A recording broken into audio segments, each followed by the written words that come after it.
Selamat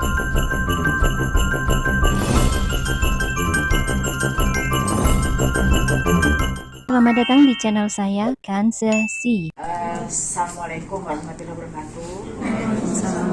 Selamat pagi, salam sehat, salam sejahtera untuk kita semua. Yang saya banggakan Bu Heti dan seluruh forum guru honorer sekolah negeri lulus P1 atau P1 yang saya cintai. Saya bersama teman-teman Mas Diki, Mas Oo, Mbak Bella, Mas Rian, Mas Tri, dan masih banyak lagi ya timnya yang lain yang bekerja di balik layar itu. Senang ya, kami itu sebenarnya senang sekali kalau melihat pengumuman kelulusan nambah tuh, kami senang banget. Sekarang ini kalau di total 770.000 sekian, hampir 780.000 ya, tahun ini tambah 230.000 lagi, dan itu kebahagiaan sendiri. Maksudnya tuh tanpa harus ucapan terima kasih, itu memang perjuangan kita bersama, bukan hanya perjuangan kami seperti Bu Heti dan teman-teman lain, forum-forum lain itu yang selalu menyuarakan masukan-masukannya, dan jika itu memang bisa kita akomodir, ya kita akomodir. Contohnya ya linearitas bahasa Inggris, kemudian PKWU kita petakan, ya tidak tes lagi ya bro. Iya, terus kita petakan supaya tergantung kondisi, misalnya kalau di sana memang PKU dibutuhkan ya PKWU, kalau PKWU sudah oversupply kita lihat jasanya gitu. Semua cara kita lakukan agar sebenarnya sih kita ini ingin semua guru honor ya. Tapi memang ada prioritisasi di situ P1. Tapi sebenarnya harapan kita ini hampir yang semua guru P1, P2, P3 itu ya segera dapat tempat gitu. Namun untuk P1 memang yang kita lakukan berbagai kebijakan yang mungkin nggak mudah sebenarnya, itu nggak mudah karena tentu di satu sisi ini menguntungkan untuk guru ini, di sisi lain tidak menguntungkan untuk guru kelas, jadi selalu ada pro kontra ya. Kalau untuk hujatan ya selalu ada, misalnya kita ini memasukkan beberapa mata pelajaran yang linear untuk bisa ke guru kelas, itu maksudnya kalau yang oversupply selain bahasa Inggris itu sementara di satu sisi kita kekurangan guru kelas itu bisa masuk. Tapi yang tidak tahu gitu ya, yang tidak tahu misalnya anak-anak PGSD gitu dikiranya memang kok itu banyak sekali hujatan kok seperti ini gitu loh. Padahal sebenarnya kita sudah melalui berbagai analisa yang akademis yang matang gitu. Misalnya nih, kalau sudah serdik matematika, ambil serdik bahasa Indonesia, sejarah gitu, waktu ngelamar P3K boleh guru kelas, tapi waktu PPG-nya nggak boleh, misalnya seperti itu. Itu kan sebenarnya sesuatu yang sudah kita pikirkan, dan kita pun juga tahu pasti prioritasnya juga PGSD terlebih dahulu gitu ya. Itu untuk PPG ya, prajabatan. Tapi kalau untuk yang P3K asal dia masuk ke tabel linearitas, di situ ada kekurangan guru, kita masukkan. Jadi intinya adalah sepanjang kebijakan itu sesuai dengan, tidak bertentangan dengan regulasi di atasnya, dan kita bisa lakukan fleksibilitas, kita lakukan sampai tidak bisa lagi kita lakukan. Jadi kalau masih tersisa P1 sampai 12 ribuan itu ya sudah tidak bisa lagi kita lakukan gitu. Sudah kita perpanjang, sudah kita lakukan analisa, kita lakukan apa lagi ya kira-kira yang bisa kita lakukan, dan sudah mentok itu ya, misalnya ternyata sudah kita lakukan berbagai kebijakan, formasinya tidak tersedia, kemudian memang betul-betul oversupply gitu, ada yang tidak bisa lagi kita lakukan hal-hal lain, itulah yang sampai saat ini tersisa. Jadi kalau misalnya ada yang marah-marah, itu menurut saya itu hal wajar ya, karena saya tahu para guru ini sedang memperjuangkan nasibnya. Jadi dan selalu melihat dari perspektif kepentingan masing-masing ya, tidak melihat perspektif kepentingan secara nasional, dan tidak melihat regulasi yang mungkin bisa dilanggar. Kalau misalnya pokoknya angkat aja dulu gitu, itu ada regulasi yang bisa dilanggar. Jadi kita tentu mengamankan semuanya. Nah, tapi karena tidak mudah memberikan pemahaman yang sama kepada setiap orang, ya itu sebuah risiko pekerjaan ya. Kalau kemudian ada juga yang marah-marah, ada yang memaki-maki, ada yang segera diganti, semoga yang ganti lebih baik, itu banyak gitu. Bagi saya itu hal yang wajar karena kan sudut pandangnya orang itu beda-beda dan sudut pandangnya dari sudut pandang dia. Dan bagi kita di sini nggak masalah, makanya kan tidak pernah melihat saya itu memberikan reaksi marah juga atau marah kalau diumpat-umpat ya. Bagi saya itu wajar aja lah, namanya juga setiap orang kan berusaha untuk dirinya. Dan ya kita lihat sepanjang sejarah pendidikan kita ini yang melakukan kebijakan yang frontal dan cukup berisiko kan ya baru ini. Maksudnya tuh kenapa sampai numpuk sampai sekian banyak guru ya karena memang tidak diutak-utak nih guru honor dibiarkan ada di sekolah-sekolah gitu. Memang beresiko begitu kita menyentuh pasti resikonya akan kayak luka gitu. Luka itu akan kayak kanker itu jika sudah kita lakukan intervensi itu pasti menyebar kan. Sama dengan yang sekarang kita lakukan. Saya pernah bertanya kenapa kok dulu sampai segini banyak guru honor di sekolah kok nggak ada. Nah, soalnya ini kan politis banget Bu. Kalau kita lakukan pasti nanti ya seperti ini. Kita sudah melakukan 770.000 pun kan ada yang masih tersisa. Itu pasti banyak sekali hal kecil yang itu bisa menjadi jualan-jualan yang paling enak gitu ya. Apalagi ini menjelang tahun politik gitu. Bagi kita sih bekerja aja gitu ya. Bagi saya dilaporkan aja. Kalau namanya Allah itu sudah membuat ketentuan Bapak Ibu. Kapan kita itu ada di posisi tertentu, kapan kita menjadi posisi tertentu, semuanya itu rahasia. Ada sudah catatan takdir kita. Tapi sebagai manusia kita hanya bisa berusaha. Karena memang kalau udah dikasih tahu nih, Ibu nanti P3K-nya 2024 pasti nggak berusaha, nggak pernah kesini gitu kan. Atau Ibu nanti P3K-nya tahun 2025, ngapain lagi saya harus audiensi. Itulah namanya Allah itu membuat sebuah ketentuan sifatnya rahasia. Tapi seperti apapun kita itu ya kalau sudah belum sampai pada ketentuan itu ya tetap aja seperti itu. Nah. Bagi kita juga seperti itu, bagi saya, bagi Mas Diki dan teman-teman itu ya sudah pokoknya bekerja aja. Kalau memang saatnya kita sudah berganti posisi tidak di sini itu ya sudah ada ketentuan. Jadi mau kita bertahan dengan segala cara atau mau kita mundur, ingin mengundurkan diri dengan berbagai cara, kalau ketentuannya masih ada di sini ya di sini. Gitu.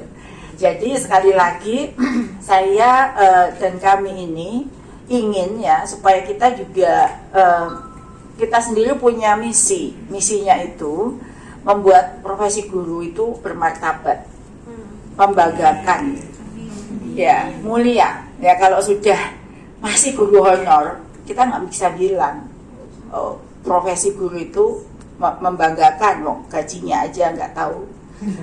Bermartabat, jadi bahan hinaan kalau pulang kerja, Bapak Ibu masih harus jualan ini itu. Mulia ya tentu karena kan semua itu tidak ada terhubung dengan kesejahteraan. Nah itu misi, karena itu satu visi dan misi tentu kita melakukan berbagai cara gitu. Dan tidak perlu Bapak Ibu berterima kasih berlebihan karena itu sudah kewajiban kita dan itu bukan usaha saya sendiri. Bapak Ibu sendiri yang berusaha karena kan kayak Bu Heti ini kan menyuarakan. Kalau nggak ada disuarakan ya meskipun saat itu kita kesel juga ini kenapa sih cerewet banget ya tapi kalau nggak ada yang menyuarakan ya pasti kita sesuai dengan role aja gitu ya karena kita mendapatkan masukan banyak sebagai kita yang terbuka terhadap semua masukan hal-hal positif yang bisa kita akomodir. Jadi kalau berjuangnya spasial, sendiri-sendiri per provinsi itu tidak akan mendapatkan hasil.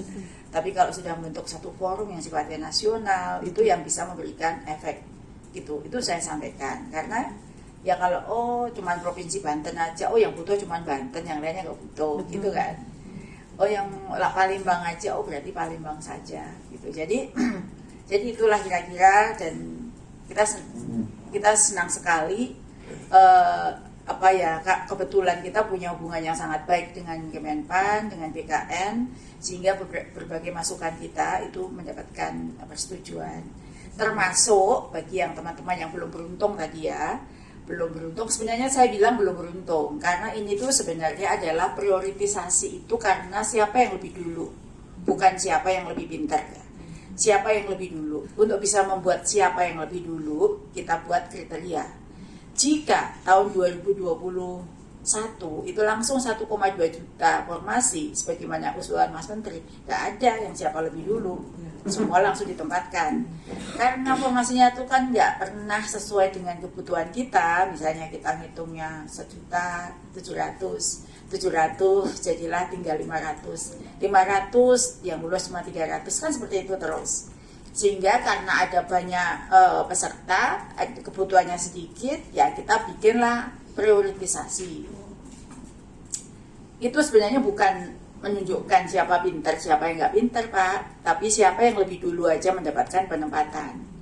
Ya, banyak faktornya ya kebetulan mata pelajarannya dibutuhkan di daerahnya, mungkin tidak di daerah lain. Misalnya, loh, saya sama-sama matematika, saya sudah sana belum, gitu ya. Satu kabupaten saja, satunya guru SMA, satunya guru SD atau guru SMP, kewenangannya sudah beda. Contoh bahasa Inggris, yang kabupaten bisa guru kelas, yang SMA nggak bisa. Contohnya begitu, jadi tidak bisa. Ini itu karena kewenangan, kecuali DKI yang kewenangannya satu, SMA, SMK, SD gitu. Jadi ini sangat banyak faktor yang menyebabkan Bapak Ibu itu tidak bisa, kadang-kadang sama, nilainya lebih tinggi, lebih rendah, kok dia dulu, banyak sekali faktor. Kalau melihatnya dari satu sisi seolah-olah kok curang, seolah-olah tidak adil. Tapi kalau sudah datang ke sini, ketemu Mas Diki, ketemu Mas Oo, dibukakan data, baru tahu banyak faktor yang menyebabkan penentu mengapa kadang-kadang nilainya lebih kecil, ditempatkan lebih dulu atau dan lain sebagainya, karena sudah diatur regulasi. Saya berani menggaransi tidak ada satupun orang P3K ini yang masuk ya kalau dari kementerian ini karena ordal. Kan saya baca itu di IG, maaf saya 3 tahun nggak masuk karena nggak punya ordal, itu nggak ada. Kalau ada, saya kasih tahu ya, pejabat tertinggi di DPR pun nggak bisa hanya satu formasi. Kenapa? Memang kita buat sedemikian rupa kontrol masyarakat itu luas. Misalnya nilai saya berapa, nilai kamu berapa, itu terbuka. Saya ranking berapa, itu ranking berapa, aturannya ini, kenapa itu semua masyarakat bisa menjawab sendiri. Sehingga betul-betul saya jamin tidak satu pun bisa. Ya kalau ponakan saya ya harus ngikut 3 kali. Ponakan saya di Gubuk sana, Purwodadi. Ada, jadi ponakan kandung, jadi anaknya kakak saya itu dua-duanya suami istri ya nggak bisa kok harus masuk dulu. Ya saya nggak mungkin hanya karena ponakan langsung hilang semua kredibilitas kita bekerja selama bertahun-tahun. Ini pertaruhannya adalah apa yang sudah kita bangun, seleksi yang bersih itu dari awal gitu ya. Jadi sebenarnya tuh tuduhan-tuduhan itu kami bertaruh 1000%. Nanti kalau dilihat data akan tahu. Jadi Bapak Ibu guru nggak usah khawatir. Ini semuanya itu dikendalikan oleh Kemdikbudristek dari angka-angka, bukan di daerah. Nah kalau sekarang ada SKTT, ya memang mereka berwenang menentukan siapa sih di antara guru-guru itu yang kepribadian sosialnya itu lebih didulukan. Ini kan sekali lagi prioritisasi siapa yang lebih dulu. Karena jika sudah jadi guru honor memang semua harus jadi ASN. Cuman siapa yang lebih dulu untuk jadi ASN itu saja. Tergantung doanya Bapak Ibu semuanya, amal dan perbuatan. Tapi sebenarnya tuh banyak faktor yang menetapkan kenapa lebih dulu, kenapa lebih ini. Jadi saya tuh terbuka untuk audiensi ya. Karena apa? Agar yang lagi ganjel-ganjel di dalam pikirannya itu, kalau sudah ketemu, bukan hanya saya sih, sebenarnya kalau teknis itu Mas Nugroho dan tim Mas Diki ini lebih bisa menjelaskan. Supaya kalau ada ganjilan di dalam pikiran itu tidak jadi tuduhan ya, fitnah, tapi bisa langsung terjelaskan. Karena kita betul-betul data yang diumumkan di SSC ASN itu sumbernya ya dari sini. Data yang diolah oleh aplikasi, jadi tidak ada lain, tidak ada titipan, apalagi ordal itu nggak ada sama sekali. Intinya itu Bu Heti, saya mengucapkan selamat pada Bapak Ibu semuanya yang sudah mengisi DRH kali ini. Saya juga secara pribadi sering juga merasa terharu ya, karena kadang-kadang upaya yang kita lakukan itu meskipun bagi kita ini upaya itu biasa gitu, itu berdampak sangat besar terhadap Bapak Ibu guru, terhadap keluarga Bapak Ibu guru semuanya, terhadap orang tua, memberikan kebanggaan pada orang tua, suami, istri, anak. Itu yang selalu yang membuat kami itu sangat senang ya, karena pekerjaan itu tidak harus berdampak gaji ya. Kalau Bapak Ibu mau tahu, ngurus P3K ini serupiah pun nggak ada ya, serupiah pun nggak ada, karena kalau dilihat dari program prioritas kita itu bukan termasuk prioritas. Kalau prioritas itu kayak guru penggerak, kayak sekolah penggerak, ini tuh benar-benar tanggung jawab moral gitu ya. Teman-teman ini semua kerja sampai jam 12 itu hanya penghargaan sosial ya. Melihat Bapak Ibu senang, saya lihat di Facebook mereka mau meluapkan kegembiraan. Ada yang pergi ke makam berterima kasih karena orang tuanya sudah keburu dipanggil, dia belum sempat melihat anaknya jadi ASN. Itu merupakan kebahagiaan tersendiri bagi kita semua. Mas Dika kan baru saja jadi direktur. Beliau juga sangat yang terlalu lembut hatinya sehingga melakukan perpanjangan agar bisa menambah lagi B1 yang bisa terangkut. Sebenarnya kalau mau jujur seperti itu. Jadi bukan karena apa-apa. Bu, ini kayaknya masih ada yang bisa kita lakukan loh Bu. 1.000 kan lumayan, katanya gitu. Itu yang selalu dilakukan Mas Dika, dan ini sekarang dilanjutkan Mas Diki. Tapi Mas Dika meskipun dia sudah jadi direktur, tapi beliau masih terus memantau kan, tetap mau menjawab WA dari teman-teman kalau bertanya terhadap beliau. Jadi telepon Bu kalau Pak Andika malah. Iya. Langsung ditelepon balasnya. Iya, beliau masih sangat concern ya, meskipun beliau sudah ada di Direktorat PPG. Ya begitupun masih banyak juga caci maki Bu. Bagi kita itu hal yang biasa. Itu kebahagiaan Ibu melihat Ibu. Saya tanya Ibu berapa umurnya? Ibu 51 Bu. Itu mujizat bukan? 51 bisa jadi ASN. Jadi kita bisa senang, bisa menjadi perantara Allah Subhanahu wa Ta'ala, menjadikan kebahagiaan di Bapak Ibu. Kita hanyalah perantara. Karena sebenarnya itu udah ada ketentuannya Bu. Kita ini kan cuma perantara saja.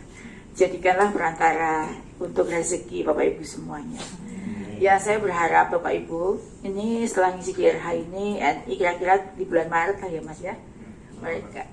Maret mereka sudah bisa bergaji itu, karena kita harus segera move on untuk segera tahun 2024 ini, karena kalau ini nggak tertunda, kita 2024 ada 419.000 lagi formasi yang sudah kita isukan dan sudah diumumkan Pak Presiden langsung yang kemarin. Jadi itu sudah formasi perhitungan kita dan sudah dijadikan akumulasi kebutuhan ASN tahun 2024 ini. Nah, kalau sudah jadi P3K, tentu saya berharap masih ada tugas berikutnya dan itu cukup berat. Misalnya kalau dulu honor itu tidak wajib mengisi SKP, sasaran kinerja pegawai, sekarang ASN, jadi harus mulai ngisi SKP.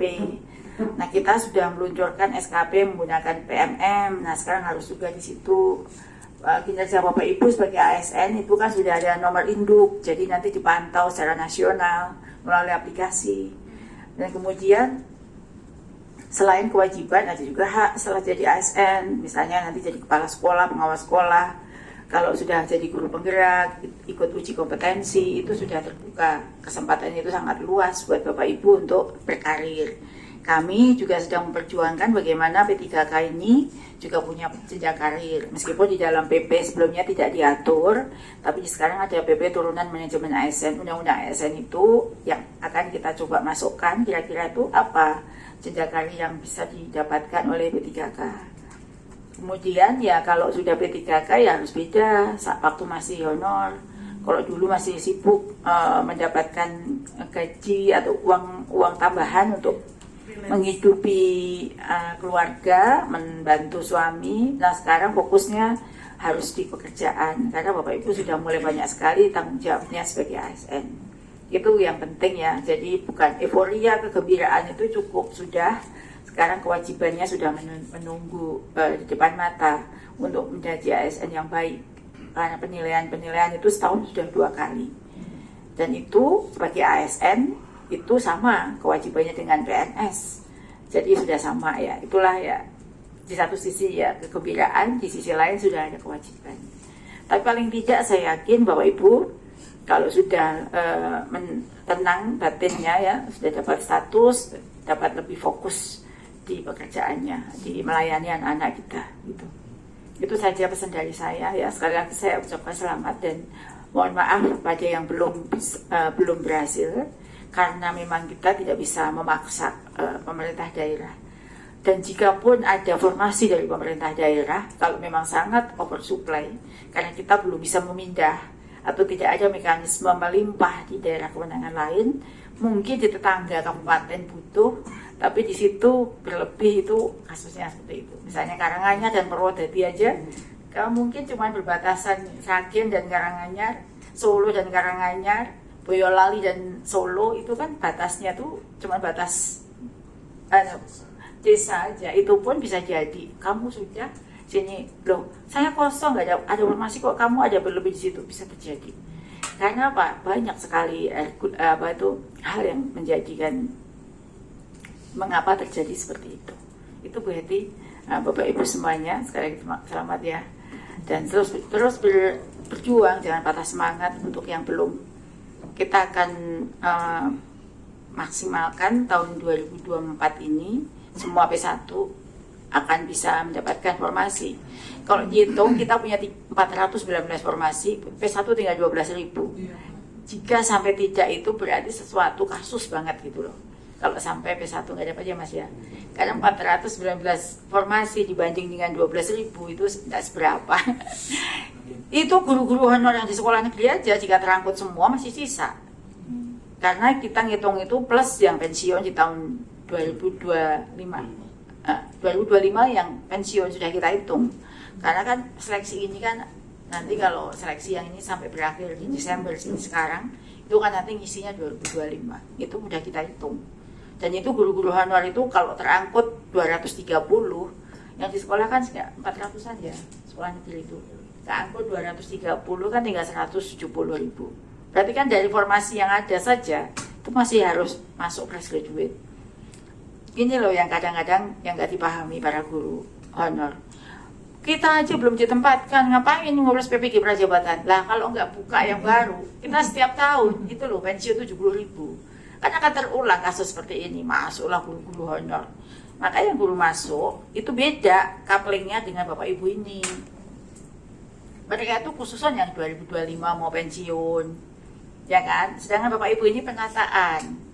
Kan sekarang ini ada guru-guru honor itu ngumpul di sekolah-sekolah negeri. Kelebihannya sampai angka di atas 100.000 ya Mas, untuk guru honor itu, yang berlebihan itu loh. Yang oversupply, bukan oversupply, yang berlebih di sekolah itu loh. Misalnya kita butuhnya itu kan keberadaan mereka 400, ya tuh 200 itu ngumpul. Ya inilah sekarang kan. Enggak, di seluruh Indonesia. Contoh gini, di SD 1 gitu, itu butuhnya 2, ada 15 guru. Semuanya minta di Indo. Kan tempatkan kami di Indo. Kami mau jika memang kosong lah, tapi kalau guru kelas butuhnya 2 di Indo, terus ngajar apa? Lalu nanti kalau Bapak Ibu guru udah jadi ASN, kan nanti bentar lagi kita ada kebijakan untuk akselerasi PPG Daljab. Semua tahun ini bisa ikut PPG Daljab. Lah terus nanti nggak guna dong, mau beban belajarnya nggak sampai 24, nggak dapat apa-apa juga. Jadi kita itu sudah ngitung supaya Bapak Ibu ini mengajar nanti PPG Daljab, dapat gaji, dapat tunjangan, serdik. Kan setelah ini kan banyak banget tuh maki-makian misalnya, apaan itu? Moga-moga cepat diganti deh Ibu, karena yang dipikir anak masnya PPG Prajab Daljab enggak. Dia nggak tahu kita sedang membuatkan skenario akselerasi Daljab menggunakan aplikasi PMM, sehingga setiap guru sudah 1 minggu aja di dalam Dapodik bisa ikut PPG Daljab. Yang itu nanti ngambil tes. Kalau nggak ada bayar, begitu ngambil tes, nggak lulus ngambil tes lagi. Ya itu kan belum kita sampaikan. Dalam satu forum tertentu kan memang topiknya sedang topik tertentu. Jadi kenapa kita lakukan redistribusi? Jadi sebenarnya guru honor ini selain prioritisasi juga redistribusi. Jadi redistribusi itu kita tempatkan yang membutuhkan supaya nanti jika sudah jadi ASN lalu dapat serdik, dapat punya sertifikat pendidik, dia dapat tunjangan juga. Jadi nggak percuma kalau kayak tiwas ikut PPG nggak dapat tunjangan apa-apa karena bebannya nggak sampai 24. Kita sudah perhitungkan sampai di sana ya. Kadang-kadang memang tidak semua kebijakan bisa kita komunikasikan. Tapi ya udahlah itu kalau ketemu begini kan kita bisa jelaskan dan Bapak Ibu bisa menyuarakan kepada teman-teman yang lain bahwa sebenarnya kebijakannya itu seperti apa. Berarti itu Bu ya. Terima kasih Bapak Ibu semuanya. Silakan siapa yang mau Bu.